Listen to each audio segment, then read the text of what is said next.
Almost 40 years have passed since the accident at the Chernobyl nuclear power plant, but there are still debates and discussions around the most important question.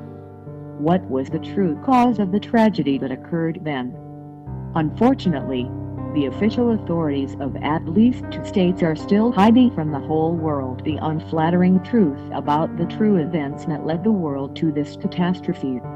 In the first two episodes of my investigation, I presented to your attention my own version of the main causes of the Chernobyl accident. I formulated it on the basis of all published data and official documents of that epoch. In addition, all my reflections and conclusions about the causes of the accident were supported by indisputable evidence provided by direct eyewitnesses and contemporaries of those events. I took all scientific and technical information, which explains the main aspects of this catastrophe, from declassified materials and public documents of that time. But both then and now, there were and are no 100% guarantees that all these public documents are absolutely true and completely reliable. That is why I had the idea to edit the third part of the film research with more detailed explanations and essential additions to my original version. In this series, I will try to draw your attention to those facts that were first classified in the USSR and later falsified.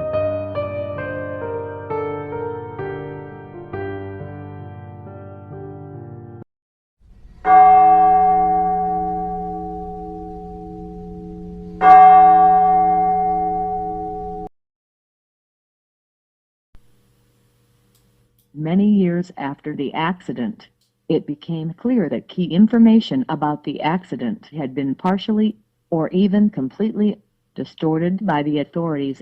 In August 1986, a group of advisors to the International Atomic Energy Agency Director General prepared and issued the INSAG-1 report.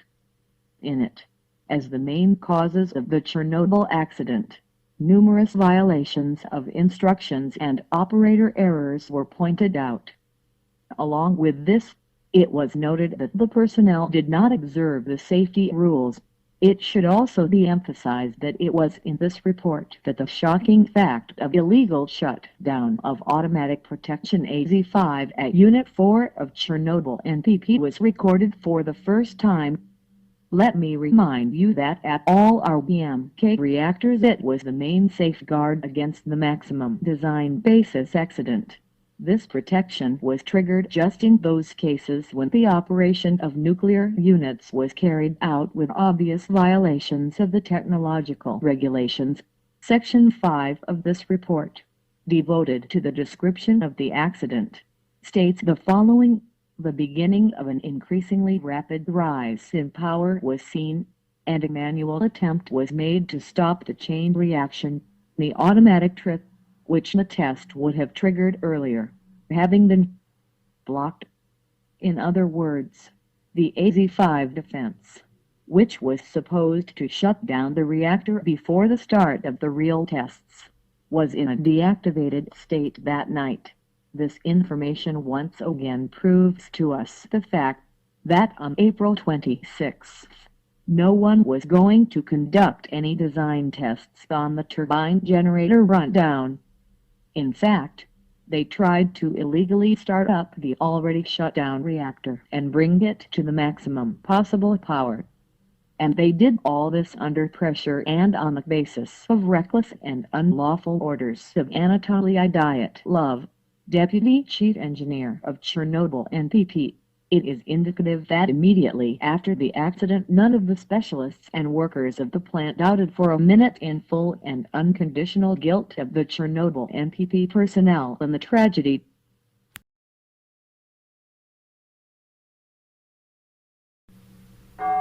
In one of his public speeches, Academician Legasovy confirmed the illegal shutdown of reactor protection by plant personnel. Авария на Чернобыльской станции была связана с неправильными действиями персонала, отключившего защитные системы, обеспечивающие ядерную безопасность этого аппарата. Yuri Samoylenko and Nikolai Steinberg also stated this in their first official interview with the Central Television of the USSR. Let us listen together to their first public and truly truthful statements about the real causes of the catastrophe.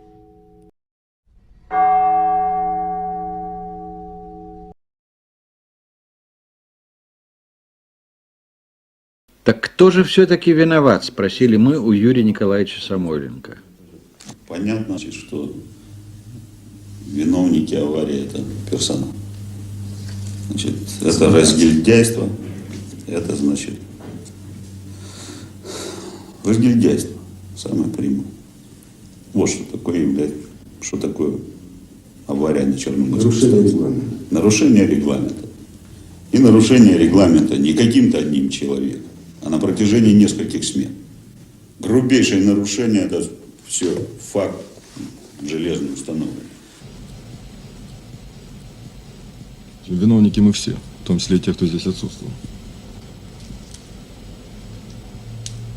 Техника новая, атомная энергетика остается новой техникой, слишком рано к ней стали относиться как к повседневному явлению в жизни, типа самовара. Хотя он тоже является сейчас довольно редкостью в нашей жизни. Ошибок техника не прощает, тем более такая.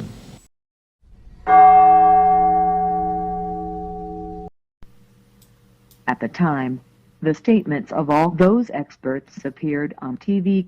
The official investigation into the causes of the Chernobyl accident had not yet been completed, so the candid remarks of Valery Ligasovy and of senior station officials were truly reliable and honest. Obviously, in that short period of time, such judgments of specialists were not yet subject to strict censorship by the KGB of the USSR. After all, at that time the authorities did not have a full understanding of what the disclosure of the real truth about the events of that night could lead to. But later, when it became clear that disclosure of the true causes of the accident could cast doubt on the future work of the Soviet nuclear power industry, the KGB concentrated all its efforts on concealing key information about the disaster. Subsequently, Mr. Steinberg stopped voicing entirely truthful information about the true causes of the accident in his interviews. Yuri Samoylenko completely ceased his communication with the press on such topics. In addition, the Soviet authorities, with the help of the same KGB, ultimately killed Valery Ligasovy.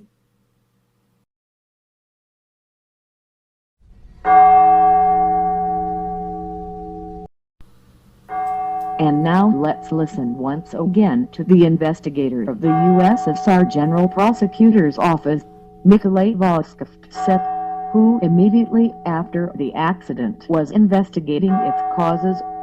Only 30 years after the accident, he dared to voice the information that became the key classified evidence of the station personnel's guilt.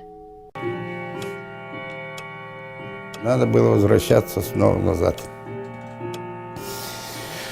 Необходимо с блока забрать документацию.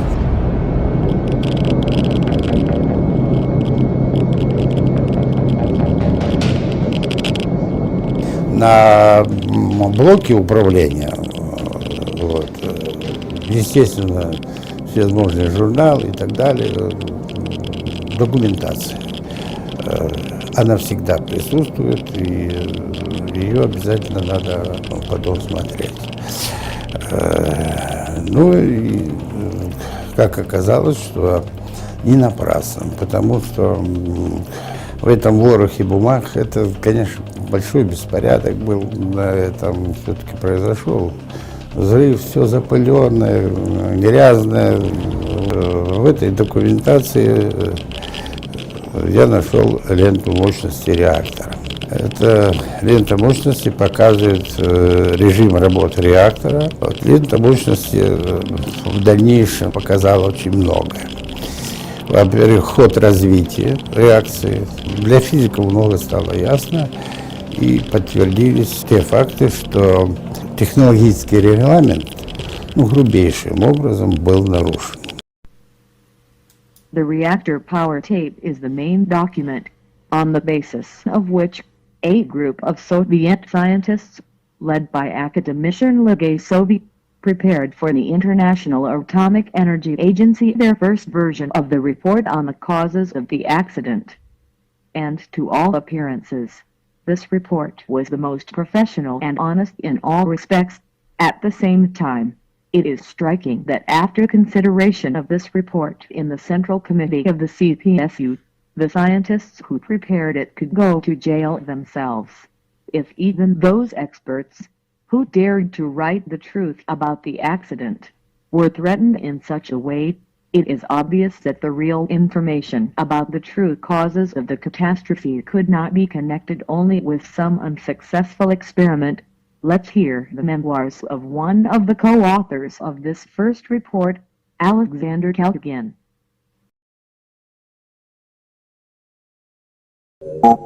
Оправдываться перед Европой Политбюро поручило Легасову. Все лето он сам и его команда корпели над докладом для выступления в МАГАТЭ. К концу августа 400-страничный труд был готов и представлен на цензуру в ЦК. В Советском Союзе вообще-то все аварии имели гриф «секретно». Ну, потому что по определению считалось, что при социализме аварий быть не может. Поэтому, когда наш доклад попал в Центральный комитет партии, так, то начальник отдела энергетики наложил следующую резолюцию. Так. Доклад содержит сведения, порочащие уровень науки и техники Советского Союза, полагали бы целесообразным, такая интересная формулировка, привлечь авторов доклада к партийной и уголовной ответственности. И, значит, кому это адресовано? Значит, председателю КГБ и начальнику главной контрольной партийной комиссии партийного контроля.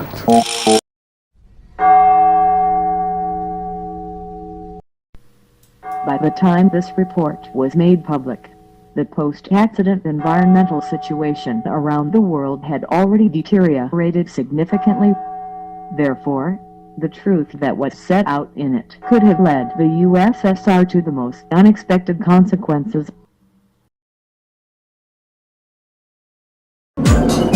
Летом 1986 года страны Европы всерьез начали жаловаться на чернобыльскую радиацию. На елях и соснах появились странные наросты, получившие название «ведьминые метлы». Рождались уродливые животные. Западная пресса пишет, что в шахте Чернобыльского реактора перед взрывом было 192 тонны ядерного топлива, и задается вопросом, сколько урана и плутония вылетело в атмосферу Земли.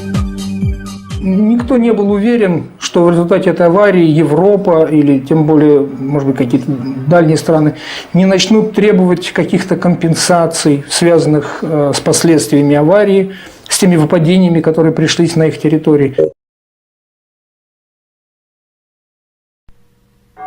Obviously, this development was no longer satisfactory to the country's leadership at the time, because it called into question the existence of the entire Soviet nuclear power industry as such. That is why the first version of the report for the IAEA was revised, and some of the main events of that night were first classified and then falsified. From a report to the International Atomic Energy Agency. On April 25th, the reactor operates at its rated power of 3,200 megawatts. 1 o'clock in the morning, personnel started to take the unit out for scheduled maintenance. The power is reduced to 1,600 megawatts. At 13.05 turbine generator node 7 was switched off. At 14.00, in accordance with the test program, the protection system against maximum design basis accident was switched off. This is one of the mistakes made when drawing up the program. At the request of the dispatcher, the unit decommissioning was delayed, in violation of the regulations. The unit operation continued with the switched-off protection. At 23.10, the power decrease continued towards the target level of 7001000 megawatts, at which the tests were scheduled. The system of local automatic power control was switched off, but due to insufficient technical qualification of the personnel, the reactor power could not be stabilized at the planned level. The power reduced to 30 megawatts. The reactor is in a difficult-to-control state. The power unit is unstable. Core poisoning is taking place. It's necessary to shut down the reactor. It would be possible to switch it back on in 24 hours. That was the earliest.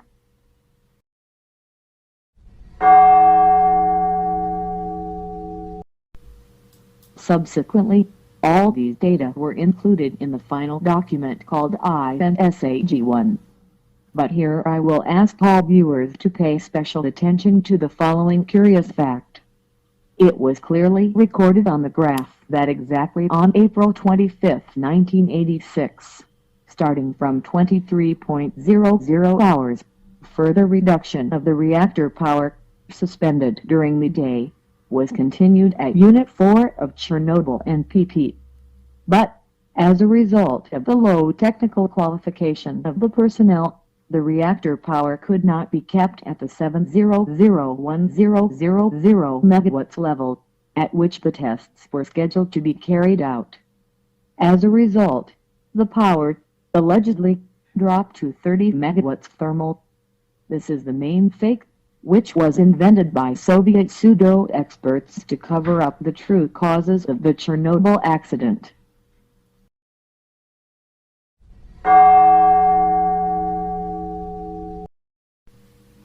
And now it's time to tell you about the most important incident that took place at the 4th unit of the Chernobyl NPP on April 25, 1986. This very event was first classified by the USSR authorities and then radically distorted. Moreover, both in all official documents of that time, and at the later trial of the accident perpetrators. But I want to start not with this event, but with the collection of documents about the Chernobyl catastrophe under the title, Chernobyl KGB Dossier, which was recently published in Ukraine, in order to make it clear to all viewers under what vigilant supervision of the KGB was Chernobyl station in those years. I will provide some excerpts from those declassified materials. Document number 37 of August 17, 1983 contains, for example, such curious information. To solve counterintelligence tasks at the Chernobyl NPP there are 3 residents, 35 agents and 50 trusted persons. This fact is quite eloquent evidence that practically all structural subdivisions of the station were under the relentless control of the security services of the city at that time. Therefore, any accident or incident of little or no significance, which periodically occurred at the station, never went unnoticed by the Pripyat City Department of the Ukrainian SSRGB. The tragic events that took place in Pripyat on April 26, 1986, were no exception to the rule. Obviously, all written operational information about emergency incidents at the Chernobyl NPP, first of all, went to the desk of the head of the Pripyat City Department, Lieutenant Colonel Viktor Klotko. Taking into account all the above mentioned, we can state with certainty that in those years Viktor Klotko was the most knowledgeable person in Pripyat. Therefore, the facts that he voiced only 25 years after the accident are unlikely to arouse even the slightest doubt or disbelief in anyone. Let's hear some rather frank answers to some questions in one of his interviews. Viktor Nikolaevich, is it true that you warned the KGB leadership of the Ukrainian SSR about the possibility of an accident at Chernobyl long before the explosion? Not exactly. Of course, we did not suspect that there could be an accident of such a scale. But on February 27, We sent information to the KGB in Kiev and Kiev region that due to the experiments conducted at Chernobyl NPP, the fourth unit was operating in an unacceptable mode, which could lead to a tragedy. Our report reached the KGB of the USSR, but the fate of the document is unknown to me. We tried to influence the situation on the spot and by our own efforts. I talked to the director of the station and appealed to the district committee of the Communist Party. But that didn't help either. Viktor Nikolaevich, it turns out that the accident occurred during another experiment, not quite so. This time they simply did not have time to conduct the experiment at the station. The accident happened already at the preparatory stage. The causes of the accident are still debated to this day. What can you say? The purpose of the experiment planned for the night of April 26 was to switch on the main circulation pumps on turbine rundown. Simply put, on inertial forces. Then the turbine generator could operate non-stop, and the station would be uninterrupted. But at about 23 o'clock the emergency protection AZ5 was suddenly triggered, which automatically switched off the reactor and the turbine generator. According to the regulations, after that it was required to suspend operations for 48 hours. Instead, they decided to start up in an hour and a half. That's when the trouble started. Why did the defense go off? Alas, no one knows the answer. By the way, a similar accident, though of much smaller scale, occurred in the 1970s at Tomsk 5. NPP specialists knew about it. But, apparently, they hoped for a miracle and decided to neglect safety. Either out of fear of their superiors, or because of career ambitions. Did you immediately report what had happened to your superiors in Kiev? No. We had to get to the bottom of the situation first. That's why I put all the members of our department on alert. They questioned the employees of the shift that were that night. And I analyzed the information. To these words I can only add a quote from the same Chernobyl KGB file. Immediately the operational staff of the Pripyat City Department of the KGB headed by Lieutenant Colonel Viktor Plotko arrived at the station. Counterintelligence officers Bogdan Sabhalin, Markovsky, Rybak, Shulgin, Kokarusa began to immediately question the station personnel, employees of the night shift construction department and Chernobyl NPP guards. For those viewers who have not fully understood the importance of this information, I will try to explain these staggering facts in more detail. The official version of the causes of the Chernobyl accident, which was fabricated and presented to international experts, as well as to the citizens of the USSR and the whole world, turned out to be in essence not only completely false, but also so cynical and treacherous. According to Viktor Klotko, the reactor shut down, which led to the imminent shutdown of the 8th turbine generator and Unit 4 as a whole, occurred as a result of the tripping of the automatic protection of AZ5 at about 23:00 in the evening of April 25. After this unforeseen incident, the shutdown reactor went into an unregulated state called the iodine pit. All station personnel, including Anatoly Dyatlov, knew very well that after such a shutdown the reactor needed a 48-hour decontamination. But that evening the 4th reactor was given a rest for only an hour and a half.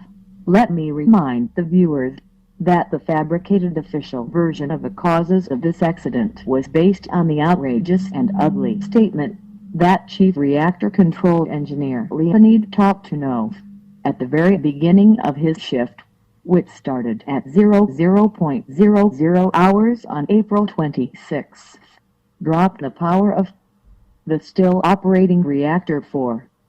And he did it, allegedly, because of his inexperience. Now you realize how cynical and ugly was the most important information about the events that took place that night at Unit 4 of the Chernobyl NPP falsified. After all, Leonid Toptunov, who on his shift categorically refused to raise the power of the already shut down reactor, for a long time was named by the official authorities of the USSR among the main culprits of the Chernobyl disaster. And only death freed him from criminal prosecution. Is it possible now, after this blatant deception, to believe to the end all those documents, data, publications and conclusions, which were concocted in those years in the very real evil empire? This blatant fact alone destroys, entirely and completely, the whole house of cards of the circumstances and causes of the accident, which was built by the Soviet authorities not only on many false data, but also on the false testimony of the perpetrators and witnesses of this catastrophe.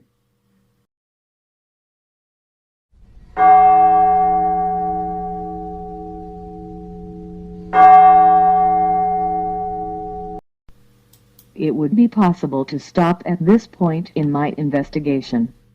But I still want to back up this sensational information received from Viktor Klotko with no less eloquent statements of some experts of that time. Many of them know much more about the accident than they were able to voice in their interviews. Those professionals, who were already well informed about the real causes of the accident, never told the whole truth about them. Only one circumstance can logically justify such behavior. All of them signed an undertaking to the KGB of the USSR about non-disclosure of the true causes of the Chernobyl accident. By the way, in many post-Soviet countries such signings are still in force today. Sometimes, however, some experts do mention in their interviews some key points that were deliberately distorted by the authorities.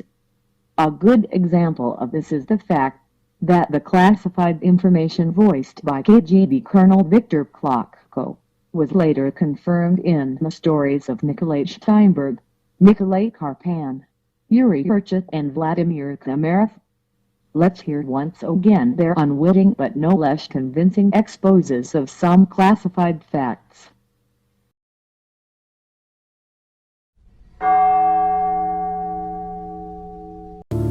Не хватило характера у операторов, почувствовав неадекватность ситуации, они в 0 часов 30 минут не должны были поднимать блок. Операторы, независимо от команды, которая последовала от Анатолия Степановича Дятлова, оператор не должен был поднимать блок. А он мог это сделать? Ну, ему команду дали, он начал подниматься. Он не должен был, он должен был настоять на своем, не поднимать блок. Потому что вот этот момент, вот это самый, катастрофа была заложена в 0:30.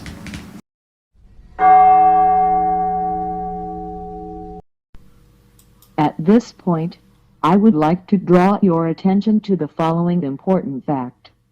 In contrast to Mr. Steinberg's assertions, I would like to emphasize that on that night on the 5th shift there was a man who dared to stand up alone not only to Anatoly Dyatlov, but to the entire Soviet system as a whole. It was for this honest and professional act of his that the Soviet authorities tried to cynically and meanly put Leonid Toptunov on the list of the main culprits of the accident. And only on November 28, 1986, the criminal prosecution against him was stopped. And it was only because of Leonid Toptunov's death, which occurred on May 14th of the same year. Unfortunately, but at the same time another plant employee, Yuri Tragin, who by his illegal actions helped Anatoly Dyatlov to lead Chernobyl NPP and the whole country to this terrible catastrophe, was also present at the control room of the 4th unit of Chernobyl NPP. It was this person who on April 26, at 00:30 hours carried out an unlawful and reckless power boost of the shutdown reactor, violating many provisions of the RDMK operating regulations.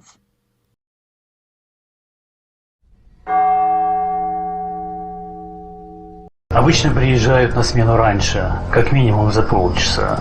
А поскольку вот смена Александра Акимова, это была смена очень тщательная, готовящаяся к каждому рабочему дню, то сам Александр приезжал чуть ли не за час. Дятлов с самого начала хотел другого, потому что ему казалось, что у него будут сложности с объемом пара, который куда-то надо будет давать. Но вот Дятлову хотелось 200 мегаватт, и вот это вот его желание, оно неоднократно озвучивалось, он все время спорил относительно уровня мощности до эксперимента. Дятлов Анатолий Степанович своей волей нарушил требования все эти, плюс пункт программы, четко определяющий минимальный уровень мощности, на котором эти испытания нужно было проводить. Поэтому я точно знаю, что смена в лице начальника смены блока Александра Акимова и Сиура сопротивлялась этому решению Дятлова. И он неоднократно настаивал на том, что это нужно выполнять на 200 мегаваттах. Этому есть свидетели. На суде, на вопрос судьи я ответил точно так же, не рванул бы. Скажите, как часто летчиков заставляют летать, скажем, на Ил-76 на огромном, на высоте 50 метров над городом, среди высотных зданий? Не часто, а практически никогда. Точно так же никогда не проводили испытания на мощности 200 мегаватт. Это мощность, на которой реактор практически не контролируется. Когда мощность реактора упала до нуля, процессы отравления продуктами деления ксеноном и йодом пошли особенно интенсивно. Управлять им просто было невозможно. Вот, конечно же, он был обречен. То, что Топнов отказался выполнять работу по подъему мощности, это точно. Я уверен, что Александр Акимов добился письменного приказа Дятлова. Но, конечно, наверное, это было в журнале «В Черновом». Не зря там отсутствует страница. Он действительно действовал по правилам. Он действительно не совершил ни одного нарушения, которое бы можно было поставить ему в вину. И он написал об этом. Люба, его жена, мне эту записку передала, но у меня ее изъяли КГБшники.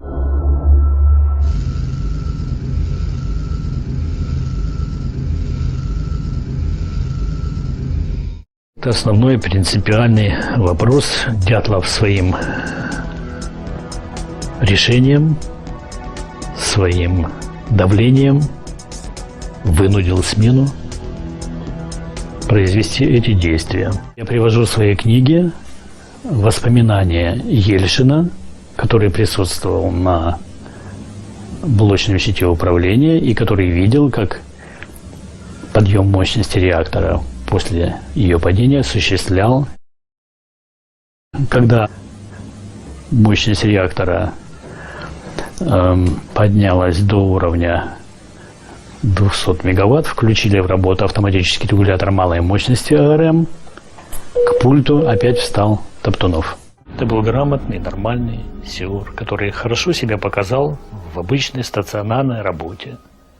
Но ситуация, в которую его поставили, в которую его загнали и попытались еще сделать за все ответственным, это совершенно неправильно.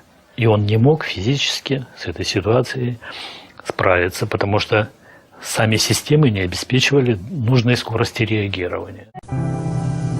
Ми не оприлюднюємо прізвище людини, яка після відмови Топтунова, можливо, зайняла його місце за пультом управління. Запізнілі викриття нічого не змінять. Важливо інше, Леонід Топтунов заслуговує на виправдання, нехай і посмертне.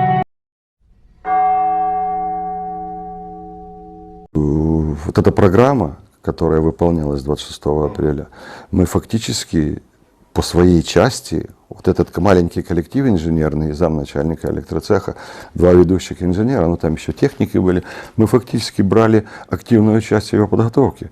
Несмотря на то, что автором этой программы и реализатором были Донтехэнерго Метленко, некий был такой ответственный специалист по проведению этой программы, по испытанию выбега машины. Но там есть большая составляющая, касающаяся электрической части. И вот мы отрабатывали все эти моменты. Ну, мы как вот молодые люди, нам было все интересно, мы изучали системы возбуждения второй очереди, турбогенераторов второй очереди, отличались от систем возбуждения турбогенераторов, которые работали на первой очереди. Это были новейшие разработки. Естественно, это были новейшие разработки, скажем так, советской военщины. Ну, даже, может, не прямой советской военщины, но люди поймут мое выражение. Это было РВСД, это было системы сильного действия, уже основанные на современной технологии, не на вращающей, как на первой очереди, а на полупроводниках, на современных микросхемах, элементах, новых устройствах релейной защиты. Поэтому этот режим был как бы вполне был и есть вполне проектный, так сказать, ну, он просто был интересен, потому что я знаю, что эти испытания как бы хитром были для атомных станций. Ну, я не могу сказать точно, почему они выпали Чернобыльской АЭС. Это вопрос за мной.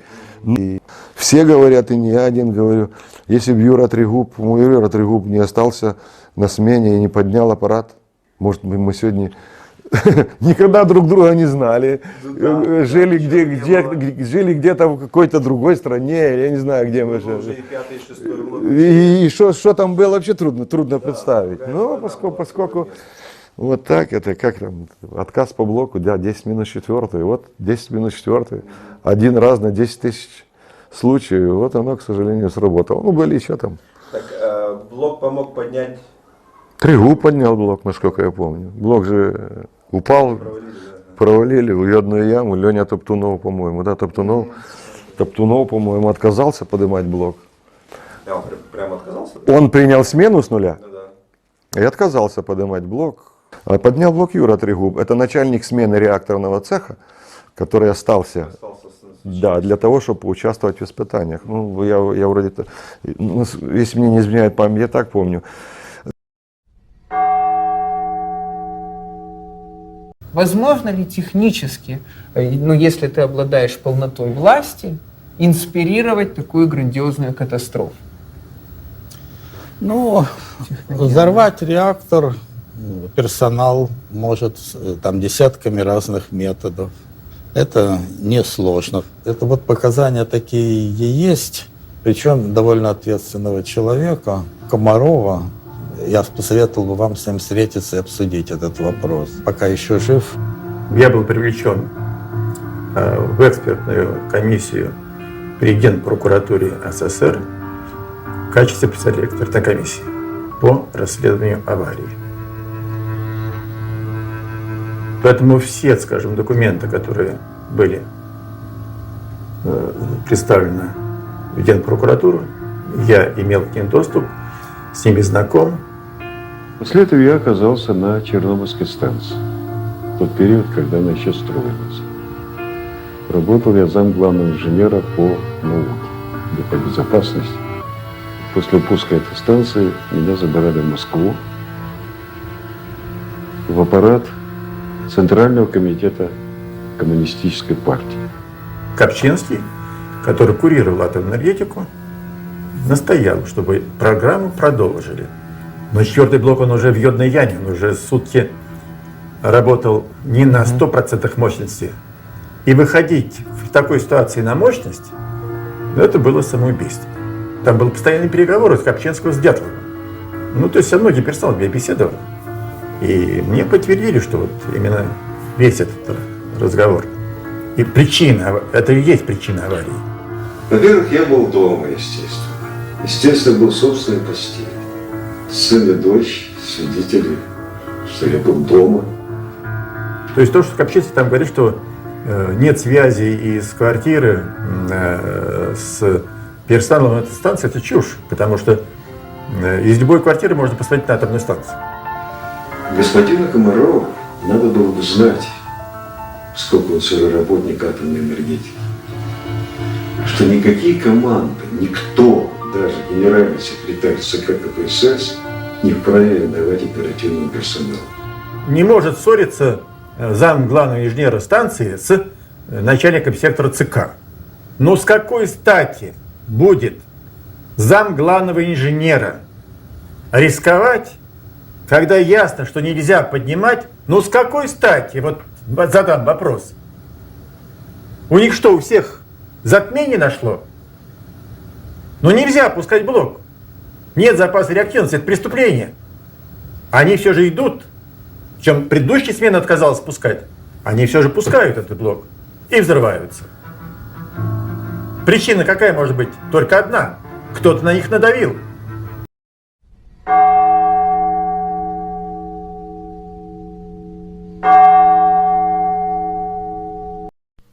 Now that you have heard all these testimonies again, I doubt any of you will have any arguments to support the completely false official version of the causes of the Chernobyl accident.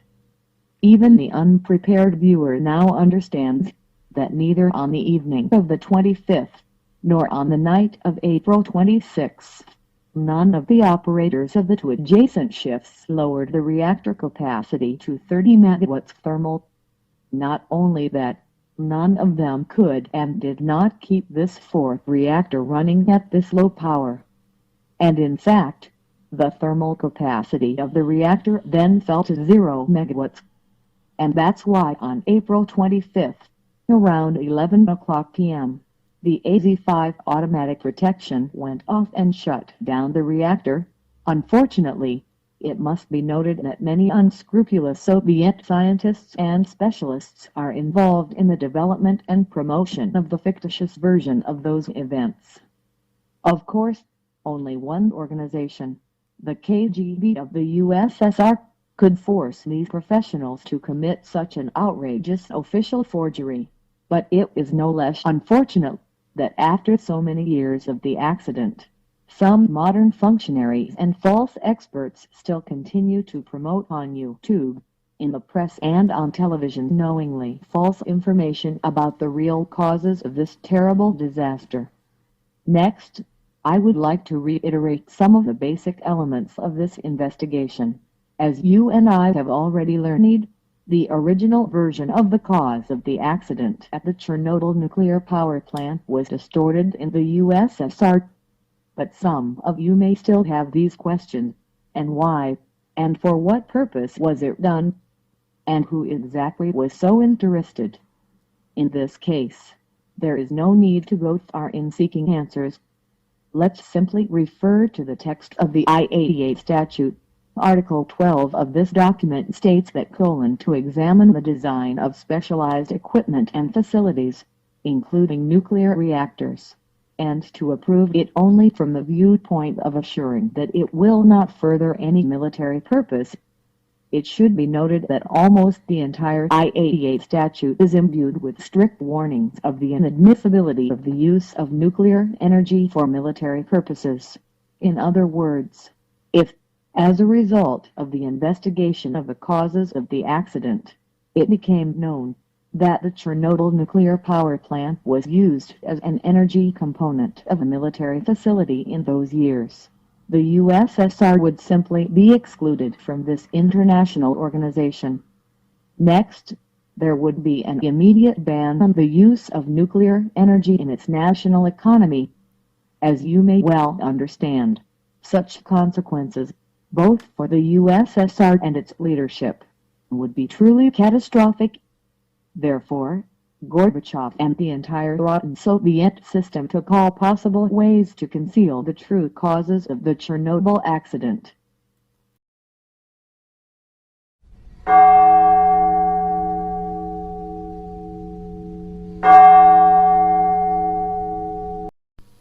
In the chronology of the classified events that led the Soviet Union to the Chernobyl disaster, there is one indisputable fact that I cannot deny. On April 25th and 26, 1986, tests of equipment were carried out at the fourth unit of the Chernobyl nuclear power plant. Only those tests were in no way related to the declared but prepared by no one coasting of the turbine generator. In reality, it was a secret experiment that pursued and practically addressed the completely different goals and objectives, and now you and I are very close to answering the most important question of my investigation. The only thing I have to add to create an objective and complete picture of those events is just a few key details. To do this, let's hear the brief but very significant memories of three well-informed professionals of the time.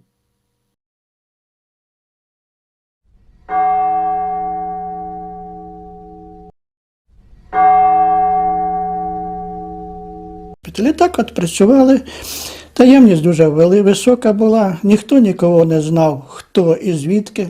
Нас попередили, ніяких розмов не вели, не дай би Бог, ми де-то вели б розмову про те, що там де-то який-то об'єкт, там особисто у нас кожен день з Чернігова, там розвідка армійська, постійно нас контролював, там, не дай Бог.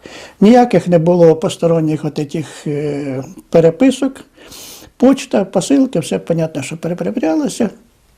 І ніхто нікому нічого не розказував, що там робилося. Значить, там ще був один об'єкт, який, об'єкт мені, я так спросив попередньо, говорить, за цей об'єкт сильно не треба розповідати, там вже немає нічого по цих.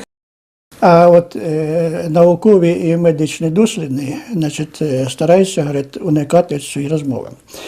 Тому що вплив, як би вам сказати, зараз у Росії, ви знаєте, ті установки, які частотні, які-то масові безпорядки включають частоту, люди хватають. Да, і от наподобі, я ще раз говорю, я просто говорю, що наподобі такої розробки от це займалося в Чорнобиль-2, другий підрозділ.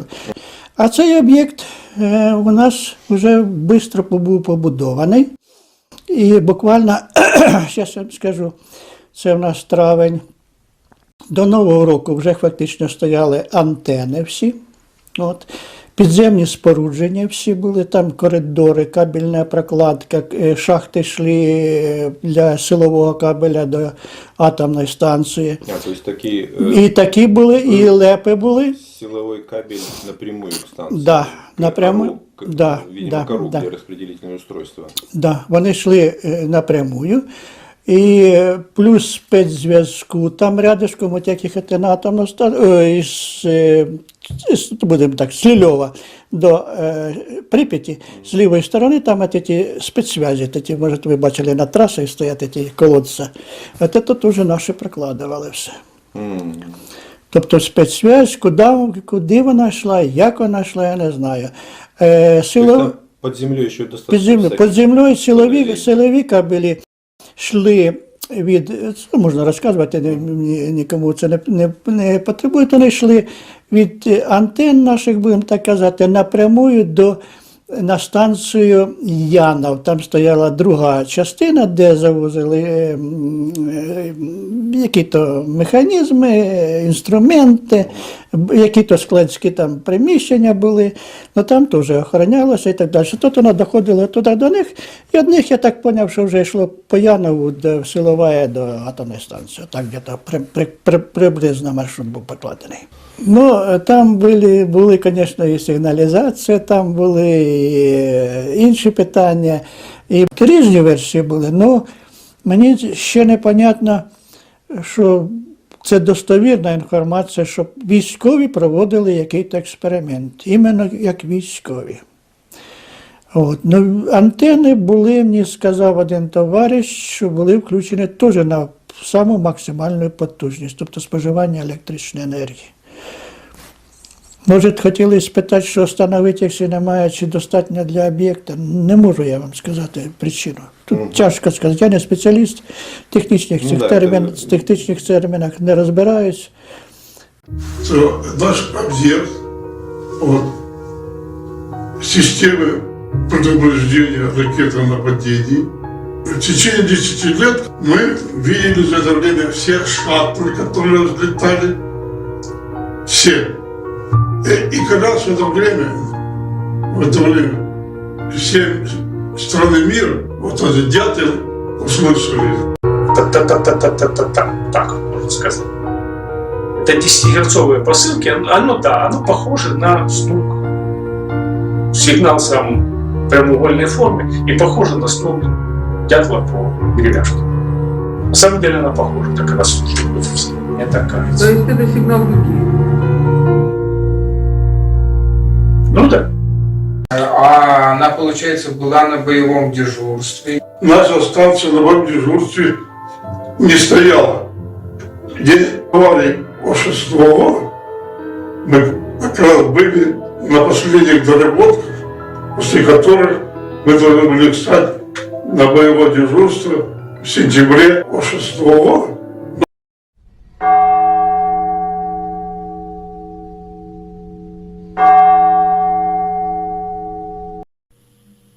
Dear viewers, I fully understand that all the scientific and technical information that I have gathered for this investigation will not allow many of you to build a clear and comprehensive picture of the true causes of the accident at the Chernobyl nuclear power plant from the first time. So, for those viewers who have not yet been able to fully understand everything, I suggest listening to my shortened version of the main causes of this disaster. It is based solely on all the testimonies and facts that I have gathered during this investigation. Okay, here we go. In the second half of the 20th century, the military confrontation between the two superpowers, the Soviet Union and the United States, became increasingly active. Rivalry in the military sphere inevitably entailed the development and creation of new types of armaments that could provide one party with considerable superiority over its opponent. Near-Earth airspace has become an area of such confrontation. And the concrete type of armament, which according to the idea of the Soviet leaders could bring the West to its knees, was over-the-horizon radar system DUPA. It was on this complex that the main hope of the USSR was placed in opposition to the American military space program of the Strategic Defense Initiative (SDI). In 1972, the construction of the DUPA was launched, which was located in Liebech 1 transmitter and Chernobyl 2 receiver plus command control station. Since the facility was to consume a huge amount of electricity, it was planned to use a nuclear power plant as its power source. It is for these purposes that the Chernobyl nuclear power plant was built not far from the DUPA. According to the last commander of DUPA, Colonel Vladimir Ses, one unit of the Chernobyl nuclear power plant worked almost completely for the over-the-horizon radar system. In the course of its operation, the DUPA was constantly modified and modernized. In September 1986, the station was planned to be put on combat duty in the missile defense system of the country. For this purpose, joint secret tests of equipment were conducted at the DUPA and the Chernobyl nuclear power station from January to April 1986. At that time, Unit 4 of the Chernobyl nuclear power plant was often operated at outlying power levels, which could lead to a serious accident. In spite of this, even the head of the Pripyat KGB, Lieutenant Colonel Viktor Klotko, could not influence the station's management, demanding to stop conducting dangerous experiments at the 4th unit of the Chernobyl NPP. At the end of April 1986, before going into preventive maintenance, turbine generators of the 4th unit were to undergo final tests of the new excitation system. This system was to ensure uninterrupted operation of the DUPA complex, the 4th unit of the Chernobyl nuclear power plant during combat duty.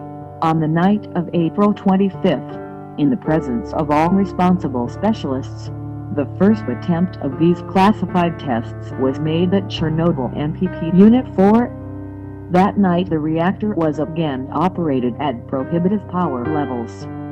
At that time, the main provisions of the RPMK operating regulations were already violated. The operational reactivity reserve margin was 13.2, while the norm was 15.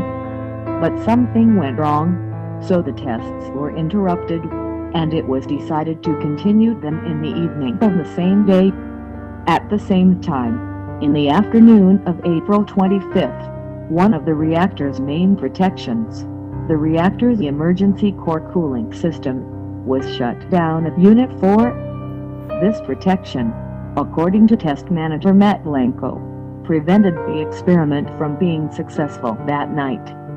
All tests of the military-industrial tandem due to Chernobyl NPP were conducted under the direct guidance and constant control of a classified Colonel General of the USSR KGB. It was he who, after the first unsuccessful attempt, forbade the shutdown of Reactor 4 on the night of April 25th.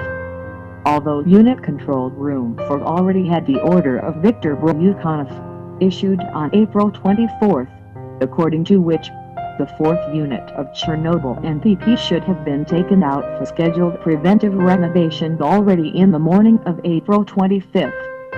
Instead, the reactor power was reduced to 1600 megawatts and the unit continued to operate with the ECC's protection disabled. In the evening of April 25th, the general arrived at Unit 4 and demanded that the third shift workers raise the reactor's power. The shift personnel refused to comply with the general's order. Then he called Anatoly Dyatlov, Deputy Chief Engineer of Chernobyl NPP, to Unit 4 and started to command the shift through him. On April 25th, around 11 o'clock p.m., an automatic protection of AZ-5 was activated while attempting to boost the power, which deactivated the 4th reactor. After that, the unit could be put into operation only after 48 hours. However, the general strongly insisted on immediately raising the power, but the reactor was deactivated. After all, the main tests at the Duga have not yet been completed. Anatoly Dyatlov did not dare to make such an illegal decision himself. Then the general involved Kopchinsky, an officer of the Central Committee of the CPSU, who in those years oversaw the work of nuclear power to put pressure on Dyatlov. It was Kopchinsky, voicing his categorical and unambiguous threats, who forced Dyatlov to take this reckless step. At least two senior officers of the Chernobyl nuclear power plant, Vladimir Komarov and Alexander Kovalenko, heard explicit threats from Kopchinsky, which were recorded on a secret tape containing all the negotiations that took place at that time at the 4th unit. It was that tape that Valery Lygasovy brought to a secret meeting of the Politburo of the CPSU Central Committee on July 5, 1986. As a result of long-distance negotiations between Kopchinsky and Dyatlov, it was decided to wait an hour and a half, and then to boost the reactor, but during the 5th shift, Chief Reactor Control Engineer Leonid Toptuno started work on his 5th shift from 00.00 on April 26th. He saw that the 4th reactor had been already shut down. Knowing that at least 48 hours were needed to pass the iodine pit, Leonid Toptuno categorically refused to boost the poisoned reactor. Anatoly Dyatlov, involved in those risky and illegal actions, the chief of the previous 3rd shift, Yuri Tregin. However, in order to carry out such an extreme boost of the reactor, it was necessary to turn off the automatic AZ-5 protection of the unit, which was performed by the electrician Mole at the tacit order of Anatoly Dyatlov. Yuri Tregin, in gross violation of the regulations, raised the power of the shutdown reactor to 200 megawatts thermal, and then he gave control of the reactor to Leonid Toptunov. As a result of this illegal reactor boosting, Unit 4 began to produce such electric power which was clearly not enough for secret tests of the Duga. Anatoly Dyatlov believed that a larger volume of steam would allow him to significantly increase the electrical capacity of the unit. Therefore, he and Chief Unit Control Engineer Boris Stotliarkut decided to increase the vapor content of the coolant of the reactor by dangerous manipulation with water consumption. But the decrease in the flow of feed water led to the fact that the water temperature at both entrances to the reactor rose to the level of its boiling. As a result, intensive steam formation began in the lower part of the reactor core. As a consequence, the steam reactivity effect increased and, accordingly, the reactor capacity increased dramatically. Unbridled vaporization of the heat carrier led to the fact that the steam began to tear up the fuel channels and, leaking outside, began to throw up the tile flooring above the reactor. Having assessed the critical situation, Leonid Toptunov tried to deactivate the reactor with the help of automatic protection of AZ-5, but it was off that night. The steam, which had already become prohibitive in the heat carrier, caused the first destructive explosion in the room 402. It housed part of the main circulating pumps of the fourth unit. It was there that the senior pump operator, Valery Hodomchuk, died, and the second explosion, which was also triggered by the same steam, happened directly in the reactor itself.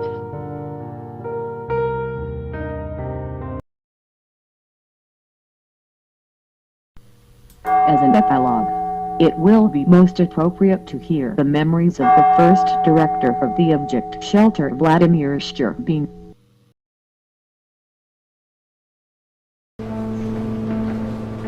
Дойдя оттуда, Рогожкин услышал те знаменитые слова Дятлова. Говорите, что взрыв произошел после нажатия АЗ-5, иначе нам пи***ц.